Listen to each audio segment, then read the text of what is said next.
မြန်မာနိုင်ငံကလက်ရှိပဋိပက္ခတွေအားလုံးဟာကံကြမ္မာလားသင်္ချာလားဒါကိုကျွန်တော်တို့တော်လန်ပြည်သူတွေ comment မှာရေးပေးသွားကြပါကျွန်တော်တယောက်အမြင်ကတော့မြန်မာနိုင်ငံဒီသင်္ချာဖြစ်တယ်ကံကြမ္မာမဟုတ်ဘူးဘာကြောင့်ဒီလိုပြောရတာလဲဆိုရင်ကျွန်တော်ရှင်းပြပါမယ်အခုလောလောဆယ်ကျွန်တော်ဥကုကိုကြီးကို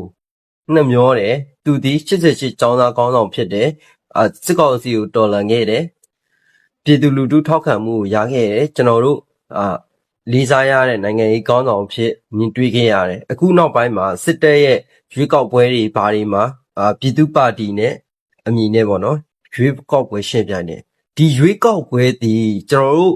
ပြည်သူအားလုံးပြောနေကြတာဒါမြန်မာနိုင်ငံရဲ့ထွက်ပေါက်မဟုတ်ဘူးထောင်ချောက်ဖြစ်တယ်ဒီလိုဘာကြောင့်ပြောရတာလဲဆိုရင်ကျွန်တော်တို့ဒီရွေးကောက်ပွဲဖြစ်မောက်ရေးကိုအဓိကစပိုတင်ပေးတာတရုတ်ဖြစ်တယ်။ဘာကြောင့်ဒီတရုတ်ကရွေးကောက်ပွဲကိုစပိုတင်ပေးရတာလဲဆိုရင်အာဏာသိမ်းစစ်တပ်ကိုတရားဝင်အစိုးရဖြစ်စေချင်တယ်။ဒါမှလည်းတရုတ်နဲ့ဒီအာဏာသိမ်းစစ်တပ်အစိုးရနဲ့စာချုပ်ချုပ်ဆိုတဲ့အခါမှာတရားဝင်အစိုးရနဲ့တရုတ်နဲ့စာချုပ်ချုပ်ဆိုပါတယ်ဆိုတာကိုတရားဝင်မှာဖြစ်တယ်။ဒီလိုတရားဝင်သွားပြီဆိုရင်ဒီအာဏာသိမ်းစစ်တပ်ပြုတ်ကျသွားလို့ပြည်သူတင်မြောက်တဲ့အစိုးရတော်လှန်ရေးအောင်ပြီးတက်လာပြီဆိုရင်တရုတ်နဲ့ပထမစစ်တပ်နဲ့အချိုချောင်ချုပ်ထားတဲ့စာချုပ်တွေကိုပြည်သူလူထုကဖျက်ဆီးမှကြောက်တယ်ဥပမာပြောရရင်မြစ်ဆုံစီမံကိန်းကိစ္စပေါ့ဗျာမြစ်ဆုံစီမံကိန်းဆိုရင်ရေမိုင်းတစ်လုံးလောက်နဲ့ဆိုပြတ်တယ်ဒီလိုအရှိန်တွေကိုတရုတ်ကကြောက်တယ်ဘာကြောက်လဲဆိုတော့သူ့မှာအထောက်အထားမရှိရင်ဒီလိုဖြက်စီးခြင်းကိုခံရမယ်အဲ့တော့ဒီအာဏာသိမ်းစစ်တပ်နဲ့သူချုပ်ဆိုထားတဲ့စာချုပ်တွေဒီတရားဝင်ဖို့အရေးကြီးတယ်တရားဝင်ခြင်းနဲ့ဆိုတာတခြားမဟုတ်ဘူးတရုတ်အနေနဲ့ဒီတော်လှန်ရေးအစိုးရတက်လာတဲ့အခါကျရင်ဒီစာချုပ်စာတမ်းတွေကိုချိုးဖောက်လို့မရအောင်ဥပဒေအရကင်ဆောင်ထားတာဖြစ်တယ်ဒီလိုစာချုပ်တွေကိုချိုးဖောက်တယ်ဆိုရင်ICJ မှာတရားစွဲလို့ရတယ် ICJ တရားရုံးဆိုတာတနိုင်ငံနဲ့တနိုင်ငံဒီလိုစာချုပ်စာတမ်းချိုးဖောက်မှုတို့လူမျိုးတုံးတပ်ဖြတ်မှုတို့ဒီလိုနေရာတွေမှာတနိုင်ငံနဲ့တနိုင်ငံတရားစွဲလို့ရတယ်နောင်တက်လာမဲ့အစိုးရအနေနဲ့တရုတ်ရဲ့စီမံကိန်းတွေကိုချိုးဖောက်တယ်ဖျက်ဆီးမယ်ဆိုရင်သူ့အနေနဲ့ဒီ ICJ မှာတရားစွဲလို့ရအောင်ကြိုတင်ပြင်ဆင်နေတဲ့အရှင်တွေဖြစ်တယ်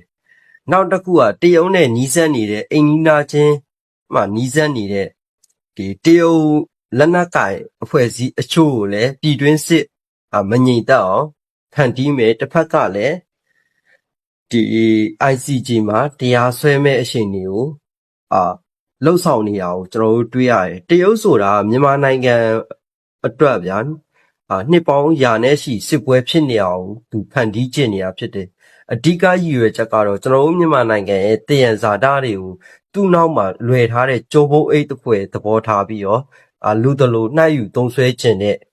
နိုင်ငံတနိုင်ငံဖြစ်တယ်ဒါကိုကျွန်တော်တို့မြန်မာပြည်သူလူထုအားလုံးကအကုန်သိပြီးသားဖြစ်တယ်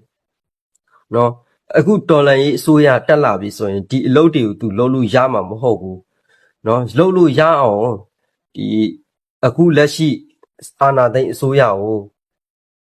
တရားဝင်ဖြစ်အောင်စပိုတင်ပေးပြီးတော့သူကဒီစာချုပ်တွေချုပ်ဆိုတယ်ဒါမှလည်း ICJ တရားရုံးဆွဲဆိုလို့ရမယ်အဲ့တော့ဥကုကိုကြီးဒီသူ2008အခြေခံဥပဒေအောက်မှာဒီရွေးကောက်ပွဲဝင်ပြိုင်တာဒီကျွန်တော်တို့သိထားရမှာကျွန်တော်တို့ပြည်သူတွေသိထားရမှာဘာလဲဆိုရင်ဒီရွေးကောက်ပွဲဒီအခုပါတီတွေလွှတ်တော်အမတ်တွေနော်ဒီလူတွေဟာနောက်တစ်ချိန်မှာတမိုင်းတည့်ရခံနေဆိုတာ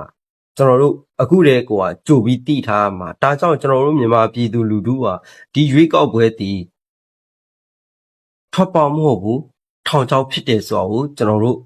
ပြောနေခြင်းဖြစ်တယ်အဲ့တော့ကျွန်တော်တို့မြန်မာနိုင်ငံဒီကံကြမ္မာလားတင်ချာလားကျွန်တော်တို့ကို comment မှာရေးခဲ့ပေးပါ